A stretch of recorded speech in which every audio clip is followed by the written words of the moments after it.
everyone, and welcome back to La Vida Victoria. I'm Victoria. Lovely to see you. If this is your first time, thanks for joining. So this week's video is going to be a little bit different because I don't have that much new to report on my pregnancy front, being 34 weeks pregnant. But we did have some exciting news happen this week. We had a chicken who has gone broody, and that's when they sit in the nesting box, they refuse to lay eggs, and they just want to hatch babies and be a mama. Well, we don't have any mature roosters here, so all the eggs are not fertilized that she sat on. And so I ended up acquiring some that were fertilized. We weren't sure. There's a method where you can put a light up to the egg to see if it's growing. It's called candling. We actually didn't do that, but I got 5 eggs, so I figured surely one will hatch. And normal gestational time is 21 days. So I put 5 eggs under her, and we had not 2 but 3 hatched. And then 2 I think are duds because I started filming this footage several days ago, I think 3 days ago, and I was waiting to see if they would hatch out, and they didn't. So I'm assuming I'm gonna leave them there for a few more days, but I'm sure we only got 3 chicks from that, which is totally fine because now she will start laying eggs, and she's out of the coop now. But I'll show you some footage of me discovering the new babies. I was so excited. Check on the baby chickies. They're in here. Let's see.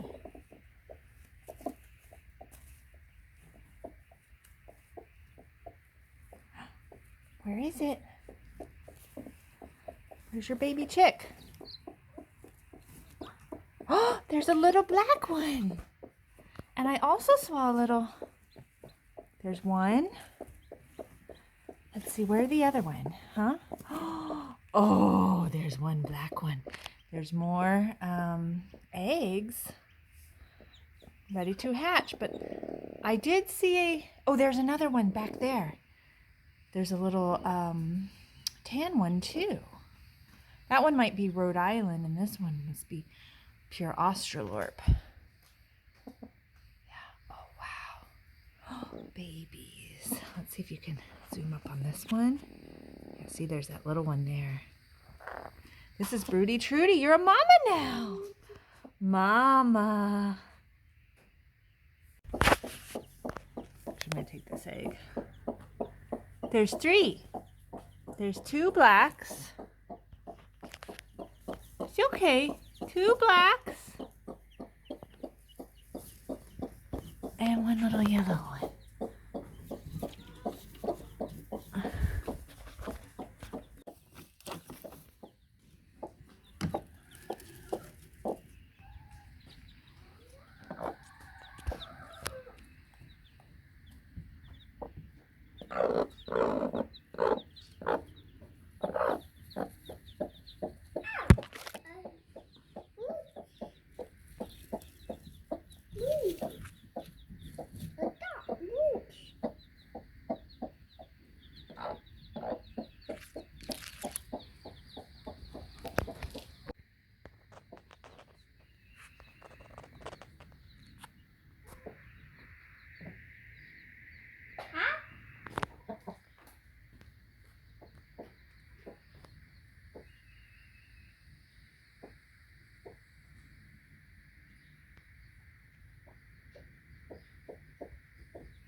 this morning I went to go feed them and let the Australorps out of their coop and everything. And I saw the dead baby chickie in the actual coop right in front of the automatic coop door. So I'm assuming no big predators got the chick. I'm assuming it's probably the other hens, or chicks also, they don't always thrive and you don't know why. I'm really hoping it's not the other hens that pecked it. I couldn't see any blood or anything, but I also didn't really look because I get squeamish and stuff with that. So I just scooped it up with some garden pots and then I put it out in the field, and I'm sure Circle of Life, some other critter will eat it. But I also don't want it going to waste. Wasn't going to take the time to bury it. But yeah, that was very, very sad. But I wanted to show you my chicken coop tour that I took for this year. I'm sure every year it'll get better, more improved. But this is what we have going on right now. Take a look. All right, on to the chicken coop tour. So this is a pole barn, and in this side we converted it to our walk-in chicken coop. So let me show you. First we've got some compost. We've got one compost bin of stuff kind of ready to go in the garden, and then I pile up other stuff on the other side. Nice door. We've got quite a few chicken swings, which they do use on occasion. They love to perch up on top of the compost bin around sunset time. I usually throw food scraps here, so there's like peels and stuff that need to break down, but I will scoop it all into that corner and hose it down. Once I take this stuff out to be put into the garden, then I'll transfer that giant pile over there and just keep making piles. So then we have a hanging feeder here. It's not very high. You can see they do the pellets. And then I just cleaned out their waterer, which is a task because it gets moldy. So I'm going to try this new thing where you use apple cider vinegar, 1 tablespoon per gallon, and it's supposed to prevent mold from happening. And then there's good stuff in the water. It's good for your chickens. I also have these fun chicken toys, which were really great when they didn't spend a lot of time in here, but they free range all day long. So yeah, it is what it is. This is an automatic chicken door, so it rises at sunset and it closes, rises at dawn when the sun comes up, and then it closes when the sun goes down. So it's been a long time and we've never had to replace the batteries, so that's cool. We also have a motion light out here, so it'll alert us if something's nearby. Anyways, I have a hinge on that door that you can open to do cleaning and stuff, but I'll just show you a peek in here. We've got roosting bars made of natural branches and 8 nesting boxes. I put in a little tiny water feeder over there for the chickies. Yeah, you can see there's one baby right there. So we'll leave them be. They don't really use the top nesting boxes anymore. I'm not sure why. When it's really cold out, we have blankets up here and we'll roll them down and cover these 2 windows in the winter. Surprisingly, it can get really, really cold. Yeah, so we have chicken wire on the top half, and just this bottom portion we have predator wire, and it's buried, I forget, a couple feet down. Our good friend Timmy helped us out and helped build this chicken coop, so very nice of him. Let's see here. Then I just pressure washed under here, into this carport area with a sink, because now that we have so many chickens, they poop everywhere. And yep, there's a fresh one and I just freaking cleaned it. But this is where you can come and peek and see how they're doing in there. I don't want to disturb them, but that's the nesting boxes. This is our tool room, which I can't go in because I just put water everywhere and so it's kind of muddy. But we keep the chicken food in here, a couple tools, tiller. There's the bags. We have grower feed and layer pellets. Grower feed for the Australorps who are about 10 weeks old, right over here. And then our Rhode Islands Reds, they're, gosh, what, 2 years now or something. Yeah, and we have a consolidated feed supply store, so that's where I buy it. Their prices have gone up. I think all chicken food has gone up. But this is what we just built for the Australorps. I can't believe, look how big they are, and they're like 10 weeks, so it's crazy. We do have 4 roosters right now, 6 hens. We're gonna get rid of 3. The guy who sold me the chicks will probably go sell them at auction if he can't find a home for them. This is obviously not ideal, having this tiny little space right next to the door, so we're gonna move this coop and put it on that side. It's just a hassle and takes a lot of effort, so we'll do it one of these days. And then I do want to paint it probably black and green like the other one. We haven't put on the hinge yet. We need another hinge because the door is actually quite latch, I mean, because it's actually really heavy. And inside there I just put like 2 pallets, and then I put sticks between them in the slots so that they have roosting bars for now, because I'm not that handy. But yeah, it does the trick, and now I'm letting them completely free range. I keep a little shovel there at the door to try to keep the big girls from going in, because they will go in and eat their food, even though it's not the right food for them, but you know, it's fun. I just use the faucet, so it will stop dripping here in a minute. Yeah. So that's the chickens. You can tell the roosters by, they have, like that guy's got a mane, but he's also got a big old crest on top, and then the things hanging down from his chin, which all chickens have a little bit, but not like that. Yeah, that's a rooster, and then that one's a hen. So yeah, they're just kind of hanging out. It's kind of the heat of the day right now, but that's my chicken setup. And I'm quite proud. We get quite a few eggs. Yep. So I'll leave it for there right now. But that is the Coop tour 2023. I'm gonna redo the roosting bars in there and see if they want to join forces one day. Just because it has the automatic door and it makes life easy for the morning. I don't have to let them out right away. But these ones I do, because I don't like them to be cooped in the coop. And there we are. Also, I did some pressure washing, cleaned up the place a little bit, so here's some fun footage of that.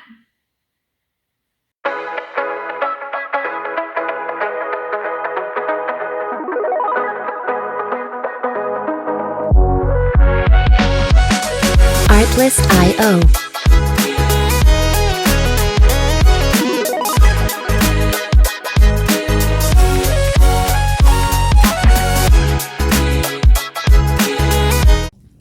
Also, pregnancy hack for y'all looking for some clothes.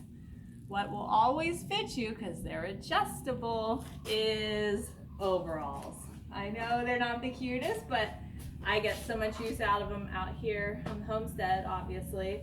But yeah, these are adjustable, so as your belly grows, it can grow, and then you can use them afterwards. Although I don't really wear these out anywhere. I just thought I'd share that with y'all. And then I wanted to share a little bit of my garden with you. And the whole reason I garden is to feed my family and myself and have fresh produce. We don't use any chemicals here, no pesticides. So we had a lot of blackberries to eat. Well, not a lot, but I introduced it to Dean, my toddler, and we had a good time out there, and just hearing his giggle makes it all worth it. And so enjoy the footage. Yeah, take a black one. Okay, so this is a black one. Fresh blackberries. Eat it. Tasty? Yeah, Mama will eat one too. Let's see here.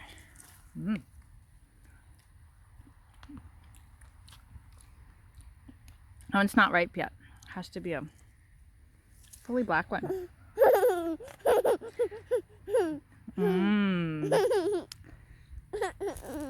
Yummy, huh?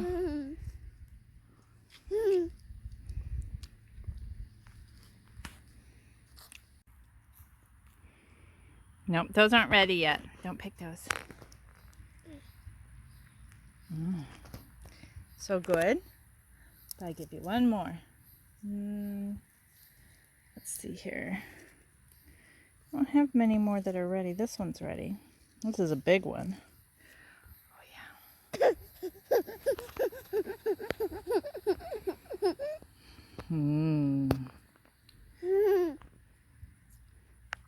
Deanie likes berries.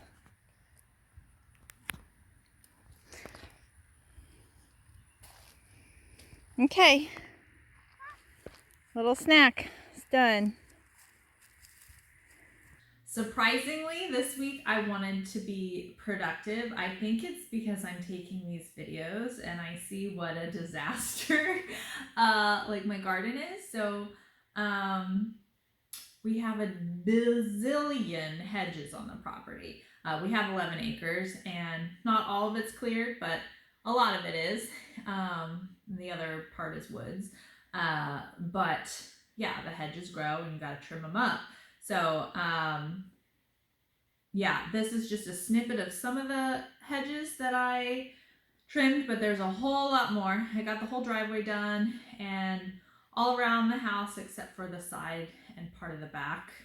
And then there's lots of little hedges around trees and around the whole perimeter kind of the property. They're actually azaleas because we have a lot of deer here and deer don't eat the azaleas. So they're a hardy plant that will stick around these parts. I also trimmed up a sago palm. We had a really hard frost, really cold nights this past winter. And so anything tropical, it kind of kills off. And so it killed off all the leaves that were on there. And so I had some fresh growth. I waited till that growth popped up. And then I trimmed all the other ones, which was actually a lot of work. They had all turned yellow and looked dead. It was gross looking, but now it looks fresh and pretty. So I got that done. And then I started weeding the garden because I was looking at my video footage and I was just like, oh, this is too much. So I'll show you what I do for it is I get out the hoe first and yeah, I have large patches of weeds. So I hoe it up and then I come back on my hands and knees with gloves and some buckets. And then I hand picking the weeds off the ground, throwing them in the bucket, putting them in a wheelbarrow, and then taking that barrow off to the forest or the chickens or somewhere. But it's a huge process. I used to just kind of hoe it up and flatten it out. But I think that the weeds almost like reroot themselves and come back up. So I'm hoping that just taking them completely out of the garden will make it so that I have to do weeding less. Weeds will always happen though because I have weeds in the yard and the seeds are gonna blow in the air. Birds, pass them around and stuff too. So pretty proud that I got almost half the garden done this week and I will do the other half next week. It also depends on weather and how I'm feeling. I try to do like little snippets when I'm out on my walks with Dean. We take about 2 walks a day, one in the morning, one in the afternoon, as long as it's not raining or something. And then when he goes down for a nap at 1 o'clock, I either go do yard chores. Right now I'm filming. And then I always try to leave like an hour of rest time after, because it is, you'll see, very taxing on my back and everything. So I need to be able to lay down after that, recuperate, drink lots of water. So I do take care of myself. But I noticed that working out the old-fashioned way is just so much more satisfying for me. Like, I'm not a gym bunny. I love yoga and dance and stuff, but that's also like a distraction. You're flowing through things. You're not just doing weight reps or running on a treadmill. I don't see results like that. I feel really good from dancing and yoga, but gardening, like, you get instant gratification by seeing a difference that you make.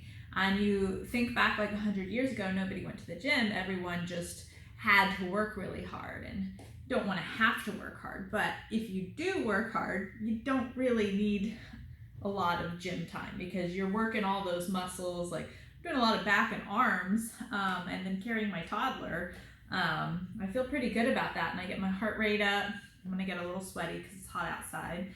So if I feel my heart racing too much or too fast, like, I do stop immediately because I am pregnant. But yeah, this is my much preferred workout. So yeah, I've been extra productive this week, extra motivated. Yeah, we went to the doctor's office, and once again, nothing new or crazy. They just make me come in every week. So I guess that's a good thing. I guess next week or the week after, no, 36 weeks, they do a growth scan. So I'll get to see how big baby is with all the measurements in the ultrasound. And then I think they start swabbing me to see if I have a bacteria that I'll pass on to the baby during birth. And then they may or may not do cervical checks. I think that's up to if I'm feeling any symptoms and I want them to check. Which last time I didn't feel much, so I really don't think it was necessary, unless you know there's a change going on. And I have to show you a bump picture. I didn't do that last time. So this one is not a traditional bump picture, but this is me on my exercise ball, which they also call birthing ball. And it's great to sit and bounce, and it helps get baby in the right position, and it feels good to stretch around on it and stuff. But as you can tell, my shape is just like the ball. So yeah, I've turned it into my exercise ball. And then I'll show you a little bit on this one. Yep, you can see. Whoop whoop, 34, rather pointy. But I also feel like he's lower than Dean was at this time. So maybe that's a good thing. I don't know. But anyways, thanks for joining my 34 weeks pregnancy and chicken tour, all things chicken and garden. One day I'll give you a proper tour of the garden when more is growing in there. But I do have lots of little things that have sprouted up, and a whole row of tomatoes, cucumbers, beans, but they're just young right now, so they're not that impressive to look at. So yeah, I hope you all have a wonderful week, and I'll see you next time. Thanks for joining. Bye. Also, I have to throw it out there. Don't forget to like, comment, and subscribe if you enjoyed my video. And if you really enjoyed my video, please check out my previous ones. And like I said, every week I'll be coming out with some new content, and they may change up what I'm sharing with you guys, but hopefully you enjoy it. Any suggestions, please let me know. Love to hear them. All right, bye for now. Ciao.